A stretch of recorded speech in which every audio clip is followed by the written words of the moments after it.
स्वामी वार्तिक भाग दूसरा वचन 160। संतों की जो स्तुति करता है या निंदा करता है दोनों का उद्धार होगा, पर जो सेवक होकर निंदा करेगा उसका अकाज होगा, उसकी निंदा की बर्दाश्त नहीं है। वचन 161।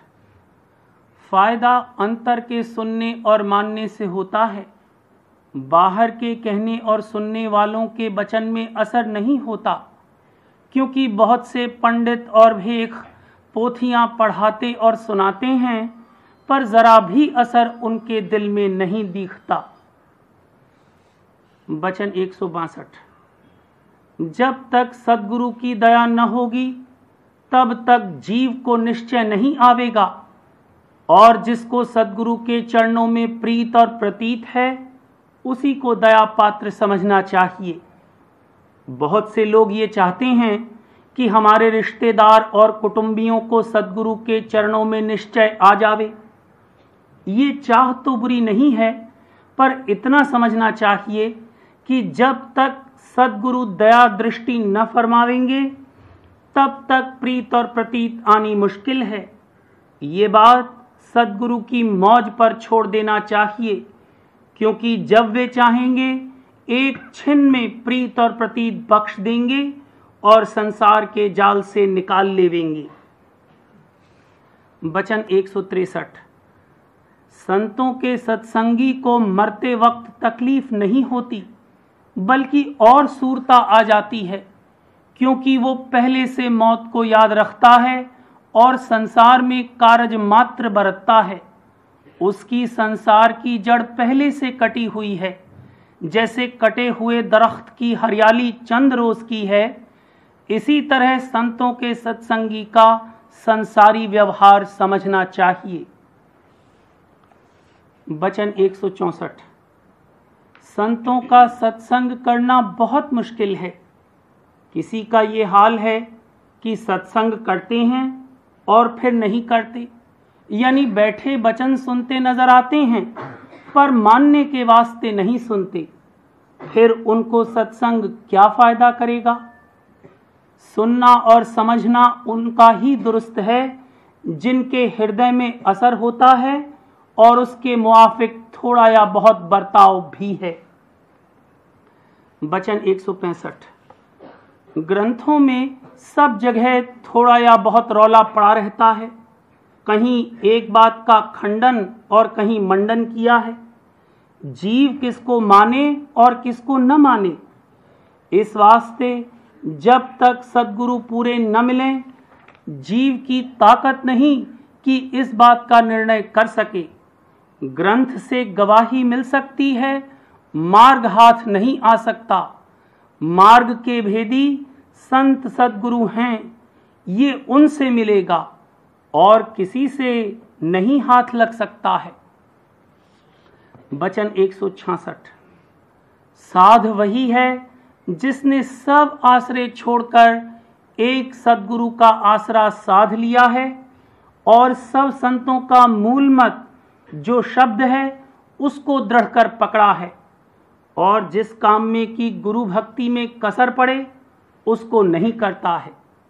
इस वास्ते वही गुरु भक्त है और वही साध है। वचन 167। जिनको शौक परमार्थ और खौफ 84 का है वही सद्गुरु से प्रीत करेंगे, और प्रतीत भी सद्गुरु की उन्हीं को आवेगी।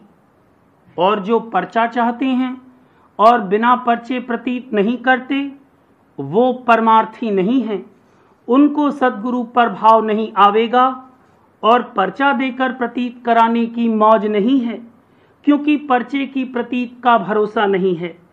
प्रतीत उन्हीं की सच्ची है जिनको सद्गुरु के दर्शन और वचन प्यारे लगते हैं और बिना उनके दिल को चैन नहीं आता। ऐसे जो जीव हैं वो पर्चा भी देखते हैं, और जो निरे पर्चे और करामात के गाहक हैं उनको पर्चा दिखाने की मौज नहीं है।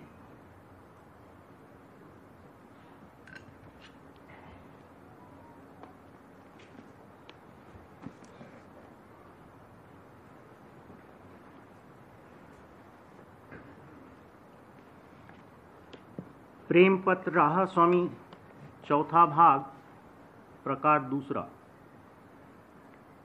चैतन्य को जड़ पदार्थों से मेल कम करके विशेष चैतन्य और फिर महाविशेष चैतन्य से मिलने का जतन वास्ते अपनी तरक्की और सुख और आराम के ज़रूर करना चाहिए।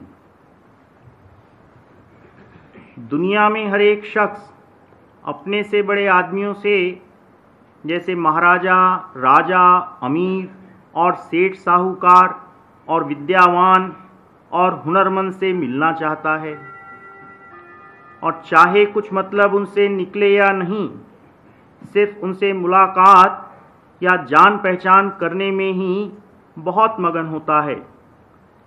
और जो कुछ इस काम में धन खर्च पड़े उसको भी खुशी से खर्च करता है। और जो कोई अपने बराबर का है या अपने से कमतर है तो उससे मिलने के वास्ते कोई जतन नहीं करता, बल्कि जो आप ही इस शख्स से मिलने की ख्वाहिश करके इसके पास आवें तो भी उसके मिलने से ऐसा खुश नहीं होता जैसा कि अपने से बड़े आदमियों से। अब गौर का मुकाम है कि दुनिया के मतलब के वास्ते या सिर्फ मान बढ़ाई के लिए दुनिया के बड़े आदमियों को तलाश करके उनसे मेल करें, और परमार्थ के वास्ते निहायत नादान या अनपढ़ बंसावली गुरुओं को अपना गुरु धारण करें, और वास्ते अपने उद्धार के धातु या पाषाण की बनाई हुई मूर्तों को या दरियाओं और दरख्तों और जानवरों को, जो कि मनुष्य से निहायत ओछे और छोटे यानी कम दर्जे के हैं और जिनसे किसी किस्म का परमार्थी मतलब या काम नहीं निकल सकता, परमेश्वर मानकर पूजें। और ये जीव आप अपनी नज़र से देखते हैं कि मूरत के इष्ट वाले के कभी संशय विपर्जय दूर नहीं होते, और मूरत या तीर्थ और दरख्त वगैरह कोई संशय या भ्रम दूर करने की ताकत नहीं रखते और ना कोई भेद और जुगत बता सकते हैं। फिर बड़े अफसोस का मुकाम है कि ये लोग सच्चे परमार्थ से ऐसे बेखबर और बेपरवाह हैं कि चाहे कुछ फ़ायदा होवे या नहीं, मूरत और दरिया वगैरह की पूजा हरगिज़ नहीं छोड़ते। और सच्चे परमार्थ का ना तो उनके दिल में खोज है और ना उसके जानने वाले की तलाश है। फिर ऐसे जीवों को क्या परमार्थी फ़ायदा हासिल होवे और किस तरह उनकी आँख खुले। इन जीवों में जो कोई अधिकारी और संस्कारी हैं और बेखबरी से आम जीवों के संग तीरथ, मूरत और व्रत वगैरह में लग गए हैं, उनके वास्ते संत ये वचन फरमाते हैं कि जब कोई संसारी काम बगैर अपने फ़ायदे या नफ़े की जांच किए हुए नहीं करते और अपने से छोटों से किसी किस्म की मदद लेना नहीं चाहते, तो परमार्थ में ऐसी गफलत और बेपरवाही कैसे कर रहे हो कि बंसावली या नादान गुरु से उपदेश लेते हो और तीरथ और मूरत वगैरह से आशा पापों के क्षय होने और मुक्ति की प्राप्ति की रखते हो। ये आशा तुम्हारी बिल्कुल झूठी और भ्रम है, और तुमको आप अपनी आँख से और थोड़ी बुद्धि की समझ से दिखाई देता है कि ये सब तुम्हारी किसी किस्म की मदद परमार्थी ना तो यहाँ कर सकते हैं और ना आगे करने की ताकत रखते हैं। फिर वृथा अपना वक्त और तन मन धन क्यों खर्च कर रहे हो? मुनासिब तो ये है कि सच्चे परमार्थ के भेदी और जानकार और अभ्यासी गुरु खोजकर उनकी शरण लो। और जो वो उपदेश करें उसके मुआफिक कार्रवाई करो, और वे सुरक्षित मार्ग का उपदेश देंगे। और कुल मालिक सत्य पुरुष राधा स्वामी दयाल का इष्ट बंधावेंगे और घट में ही रास्ता और मंजिलें लखावेंगे। जब ऐसे सच्चे गुरु और उनका सत्संग मिल जावे, तब प्रीत प्रतीत के साथ उनका संग करो और उनकी जुगत की कमाई उमंग के साथ घट में करते रहो। कोई दिन के अभ्यास में कुछ कैफियत अंतर में मालूम पड़ेगी और उनकी दया और मेहर की परख आवेगी। तब प्रेम और शौक आहिस्ते आहिस्ते बढ़ता जाएगा और दुनिया का परमार्थ बिल्कुल आसार और ओछा नजर आवेगा, और भोग विलास भी कुछ कुछ रूखे और फीके मालूम होंगे, और देह और दुनिया से आहिस्ते आहिस्ते सिलसिला और बंधन ढीला होता जाएगा। यानी अपनी सच्ची मुक्ति होती हुई के निशान इसी जिंदगी में कुछ कुछ नजर आवेंगे। तब अपने भागों की सराहना करोगे और बेशुमार शुक्र बजा लाओगे कि भूल और भरम और धोखे से कैसे सहज में सद्गुरु ने न्यारा किया और माया और काल के जाल से निकाला।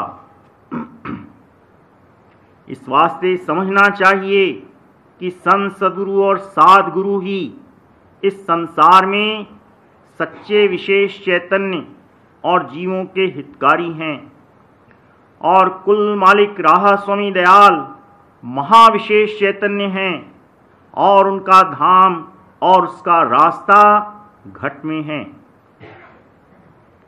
जब तक कि कोई विशेष चैतन्य यानी संत सद्गुरु अथवा साध गुरु से नहीं मिलेगा और उनकी दया का बल लेकर अपने अंतर में शब्द का अभ्यास नहीं करेगा, तब तक महाविशेष चैतन्य यानी कुल मालिक राधा स्वामी दयाल से उसका सिलसिला या तार नहीं लगेगा और ना उनके धाम में उसको विश्राम मिलेगा। संत सद्गुरु कुल मालिक के निज भेदी या निज पुत्र या निज मुसाहब हैं।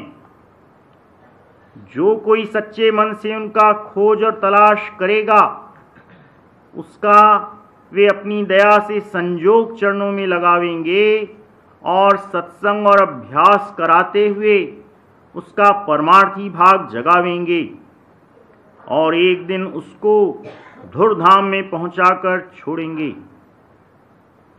मालूम होवे कि संत सद्गुरु का मार्ग और उनका सत्संग सच्चा और पूरा है, और जो कोई उसमें भाव और प्रेम के साथ शामिल होवे, उसको थोड़े अरसे में जांच इस बात की और थोड़ी बहुत पहचान सच्चे मालिक की हो सकती है।